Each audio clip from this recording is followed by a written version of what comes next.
Olá, vamos fazer mais uma leitura aqui da Bíblia, hoje 1 Coríntios 11, então peço que você pegue sua Bíblia e vamos para a leitura. Vamos lá? Diz assim: sigam o meu exemplo como eu sigo o exemplo de Cristo. Eu os elogio porque vocês sempre lembram de mim e seguem as instruções que eu passei para vocês. Mas quero que entendam que Cristo tem autoridade sobre todo marido e que o marido tem autoridade sobre a esposa e Deus tem autoridade sobre Cristo. Se um homem cobre a cabeça quando ora ou anuncia a mensagem de Deus nas reuniões de adoração, ele está ofendendo a honra de Cristo. E se uma mulher não cobre a cabeça quando ora ou anuncia a mensagem de Deus nas reuniões de adoração, ela está ofendendo a honra de seu marido. Nesse caso, não há nenhuma diferença entre ela e a mulher que tem a cabeça rapada. Se a mulher não cobre a cabeça, então é melhor que ela corte o cabelo de uma vez, já que é vergonhoso para a mulher rapar a cabeça ou cortar o cabelo, então ela deve cobrir a cabeça. O homem não precisa cobrir a cabeça, pois ele reflete a imagem e a glória de Deus, mas a mulher reflete a glória do homem. Pois o homem não foi feito da mulher, mas a mulher foi feita do homem. O homem não foi criado por causa da mulher, mas sim a mulher por causa do homem. Portanto, por causa dos anjos, a mulher deve pôr um véu na cabeça para mostrar que está debaixo da autoridade do marido.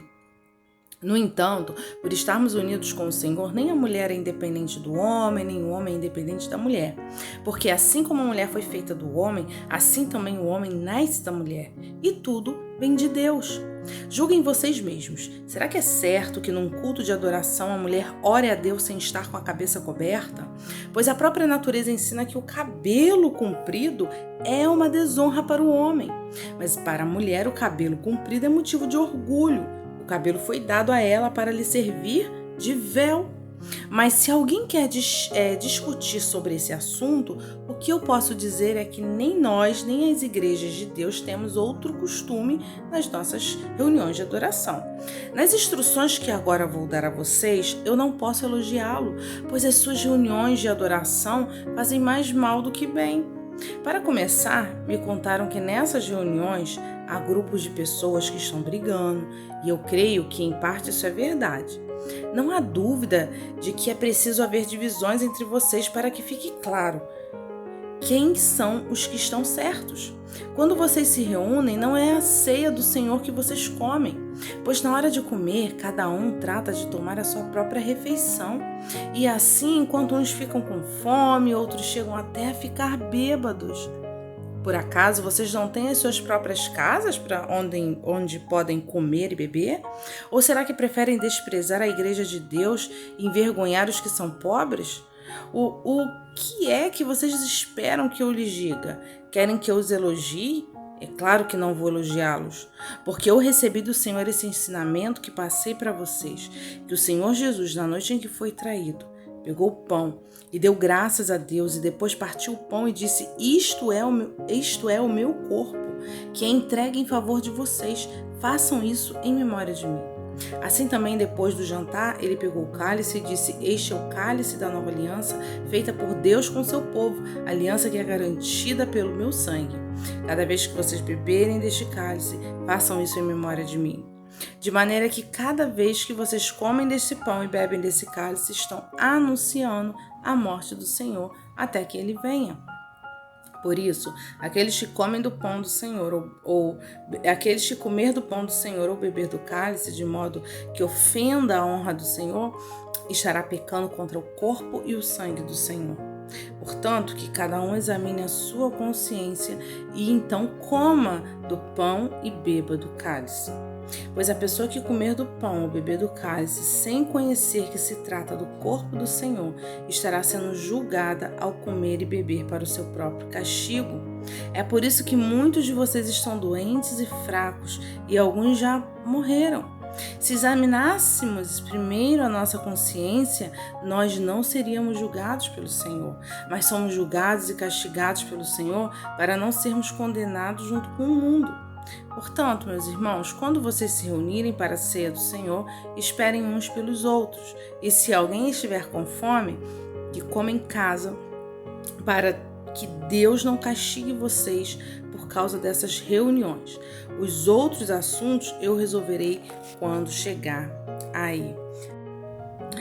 A igreja de Corinto, ela era uma igreja um tanto complicada, né?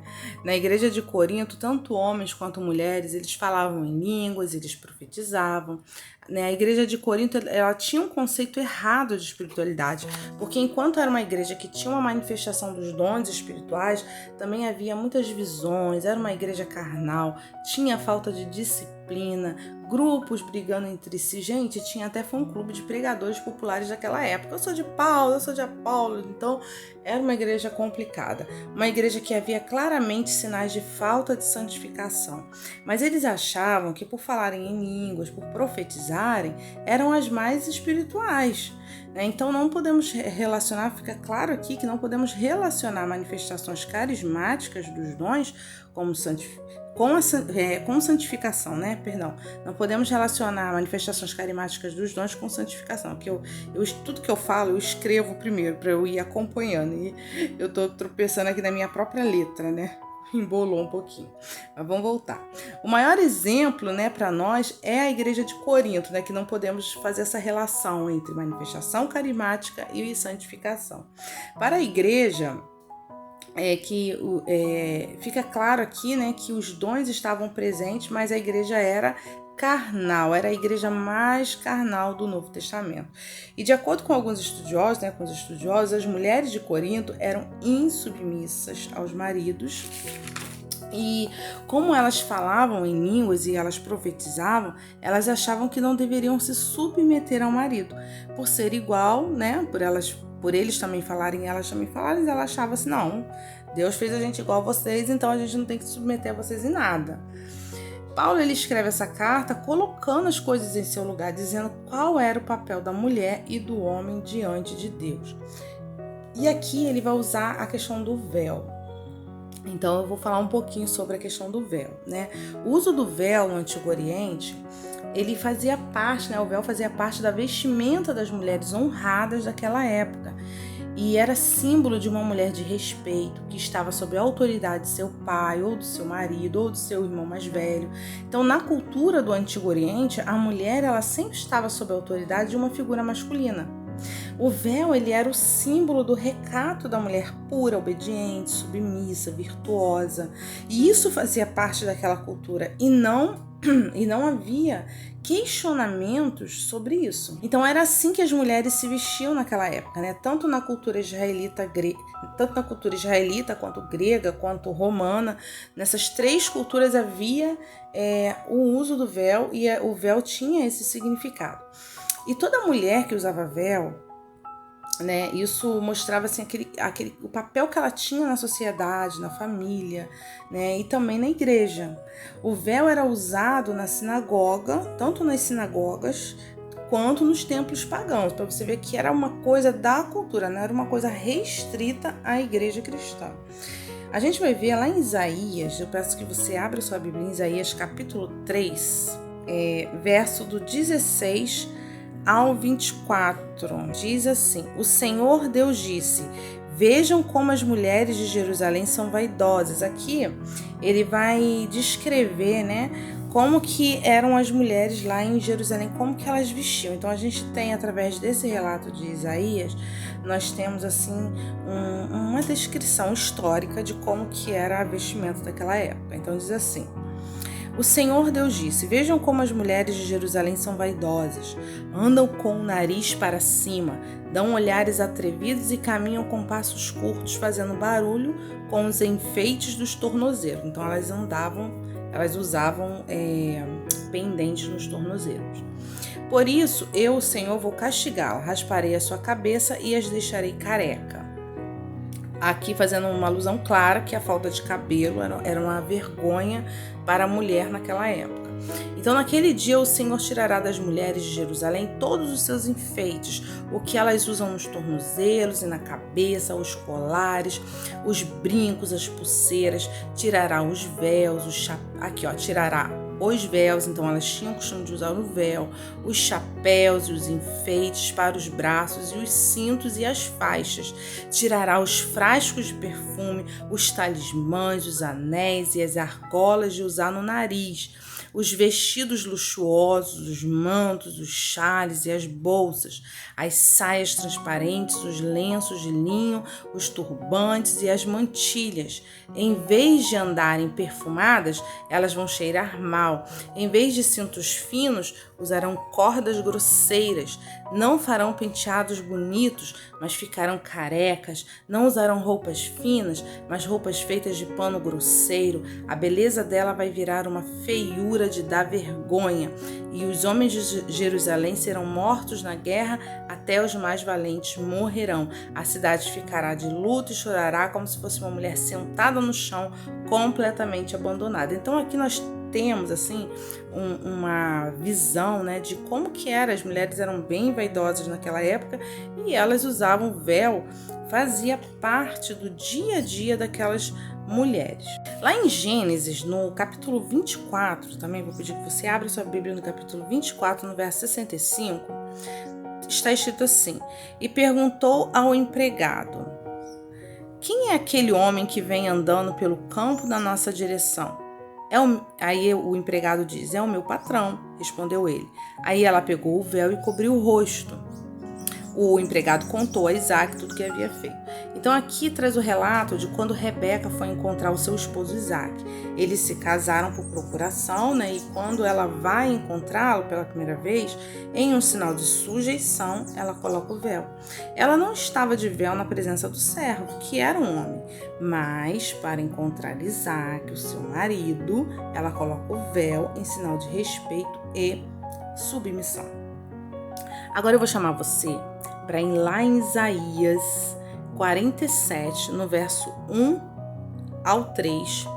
E lá em Isaías, no capítulo 47, que nós vamos ler agora, mostra que a mulher sem o véu era um sinal de vergonha. Então nós vamos ler lá o verso 47, do 1 ao 3, diz assim: o Senhor diz: Babilônia, desça do seu trono e sente-se no pó. Você era como uma virgem, bela, delicada e mimada, mas nunca mais será assim. Agora você é uma escrava. Pegue o moinho e comece a moer a farinha. Tire o véu, levante a saia e de pernas de fora atravesse os rios. Todos a verão sem roupa, completamente nua. Eu vou me vingar de você e ninguém poderá me impedir. Aqui a mulher não está completamente nua, ela está sem o véu, ela levantou a saia, ficou de pernas de fora e atravessou os rios. Aqui era considerado uma nudez, era considerado uma vergonha. Então, para você ver que como era o costume daquela época. Nas cidades gregas e romanas, o véu também era esse costume, havia esse costume, então era algo da sociedade naquela época. O que essa passagem aqui deixa claro para nós é que o princípio da autoridade, né? Culturalmente, esse princípio, naquela época, né, era demonstrado com o uso do véu. Através de questões culturais, Deus ele revela princípios eternos. O que é cultural vai passar, mas o princípio ele vai permanecer. Lá em 1 Coríntios 16, 20, Paulo ele diz assim, que aí eu vou dar um exemplo aqui, né? Que todos os irmãos, ele diz assim: todos os irmãos aqui mandam saudações, cumprimentem uns aos outros com um beijo de irmão, ou seja, um ósculo santo. No Antigo Oriente, né, as pessoas elas tinham esse costume de cumprimentar com um beijo, né, dando um beijo uma nas outras, inclusive o homem beijava a bochecha de outro homem. Aqui no Ocidente, aqui onde, né, nós vivemos, nós damos um aperto de mão e um abraço, nós não temos o costume do homem beijar outro homem. Então, para você ver que é algo cultural, mas expressando um princípio. Quando Paulo manda dar o beijo, ele usa de algo que é cultural para expressar um princípio. O princípio aqui é a cordialidade. Quando um cristão encontra outro cristão, ele não deve ignorar. Pelo contrário, ele deve ser cordial, cumprimentar, né, expressar um sinal de amizade, de amor. Então, no Antigo Oriente, era o beijo. Aqui é um aperto de mão e um abraço.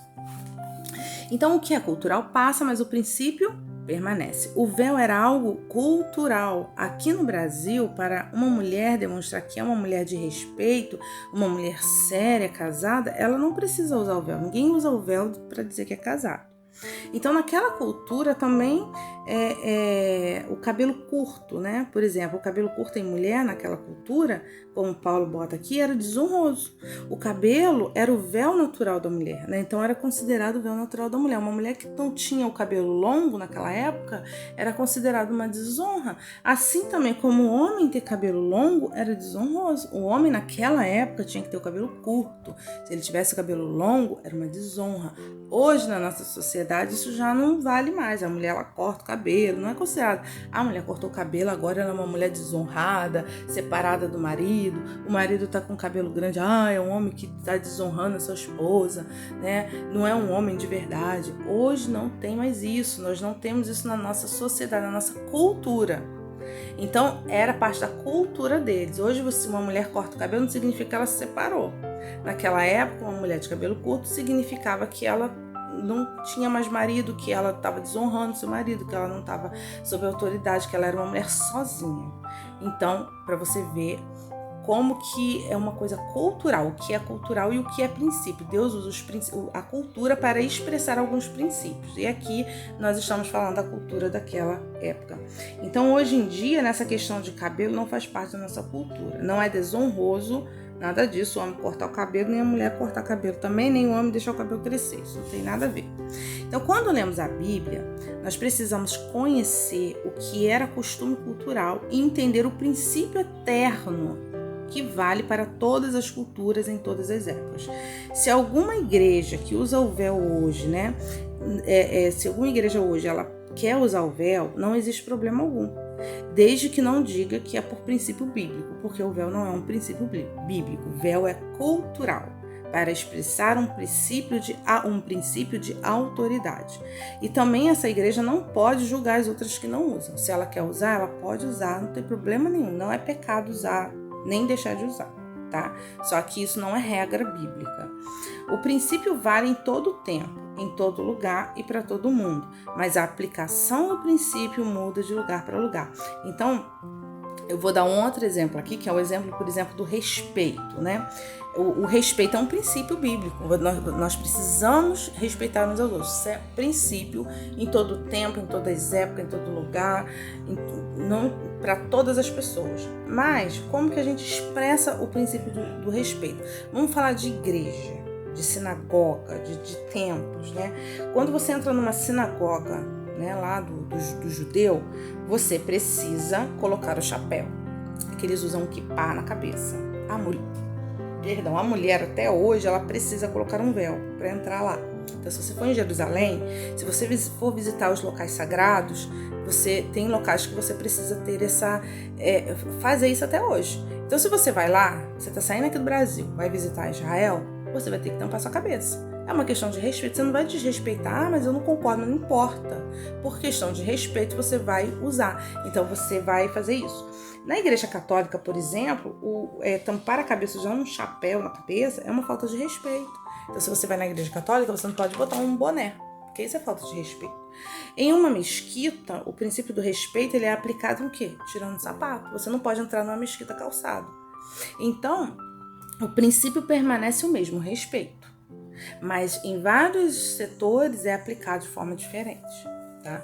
Então a Bíblia é um livro que contém princípios, os princípios de Deus, os princípios do cristianismo, mas por ser um livro também histórico, ela mostra através de alguns costumes o princípio de Deus aplicado. Então nós não podemos confundir princípios com a aplicação do princípio. Hoje temos muitos problemas por causa dessa falta de entendimento espiritual e contextos históricos. A mulher, qual o princípio básico que está regindo aqui? A mulher, ela deve sempre honrar seu marido e ser submissa a ele, ponto final, sem questionamento. Essa submissão vai naturalmente ser refletida na igreja e em toda a sociedade. A mulher, ela deve pedir direcionamento ao Espírito Santo para que ela tenha sensibilidade e nunca desonre a autoridade de seu marido. Então, as mulheres de Corinto, elas tinham essa tendência de desonra. Eram mulheres barulhentas e insubmissas. O apóstolo Paulo, em determinado momento, ele manda até que fiquem caladas durante o culto. Porque elas interrompiam o tempo todo fazendo perguntas fora misericórdia e ora. Então nós vamos ver também na frente que ele manda até que separe a mulher dos maridos, porque as mulheres estavam atrapalhando os maridos. Tamanha agitação que era o costume daquelas mulheres. Então, gente, que vocês tenham um entendimento da palavra, que vocês sempre busquem entender de verdade a palavra, tanto na forma histórica como na forma espiritual. Não tentem interpretar a Bíblia sozinho, porque vocês podem correr o risco de estarem caindo em heresia. Eu espero que vocês tenham entendido, que essa palavra possa abençoar vocês hoje, né? Mais um devocional que eu estou gravando de segunda a sexta. Então, que Deus abençoe vocês. Senhor, que tenhamos um dia abençoado. Muito obrigado pelo entendimento da Tua palavra. Ensina-nos, Senhor, como mulheres, a sermos mulheres submissas, a entender o nosso lugar, Senhor, dentro da nossa casa, dentro no papel da nossa família. Que o Senhor venha nos abençoar, que possamos honrar o nosso marido e que os nossos maridos, que os homens possam também amar as suas esposas, como Cristo amou a igreja, Senhor. Pai, em nome de Jesus, eu te agradeço por essa palavra. Amém, amém e amém.